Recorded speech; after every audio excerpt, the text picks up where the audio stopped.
सर्वदा माधव माधव वाक्यं माधव माधव हरिं स्मरन्ति सर्वदा सर्वकार्येषु सर्वदा ओं धर्म अर्थ काम मोक्ष निमित्त गंगा गो गीता गुरु एमानंकु सम्मान करिबा कथा पूजन करिबा कथा एवं नित्य प्रतिदिन श्री गुरु गीता अध्ययन कले समस्त पापर मुक्त हो जाए। अथ प्रथम अध्याय चिंत रक्तरूपाय निर्गुणाय गुणात्मने समस्त जगत थार मूर्त ब्रह्मणे नम एवं ब्रह्म चिंतन्य प्रकाशित त्रिगुण जहाँ को स्पर्श करें नाही गुणात्मक एवं अखिल ब्रह्मांडर अधिष्ठाता से ही ब्रह्म को नमस्कार करुची से ब्रह्म को नमस्कार करुअछि।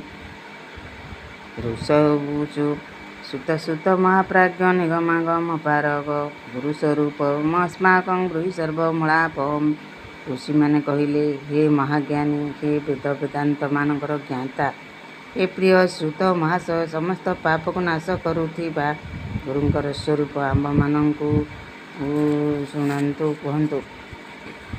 जहाँ शुणिबा क्षणी मनुष्य दुखर मुक्त होता है। मुनि माने सर्वज्ञान प्राप्त होती जहाँ पाए मनुष्य पुनर्बार संसार बंधन में बांधि हुए नहीं से परम तत्ववाणी आपण कहतु जो तत्व परम रहस्यमय एवं श्रेष्ठ सार सत्य विशेषकर जहाँ गुरु गीता अटे ताहा आपण कृपारू आम्भे शुणा चाहूँ। हे प्रिय सुत महाशय समस्त आपण आम्भको शुणु यहीपरि बारंबार प्रार्थना कर सुत महाशय बहुत प्रसन्न होई मुनि मानक मधुर कंठरे संबोधन करी कहले सुत उवाच हे मुनिगण संसार रूपी व्याधि को नाश करुवा मातृस्वरूपिणी गुरु गीता आपण मानक कहूँ अत्यंत श्रद्धा और प्रसन्नता पूर्वक शुणु।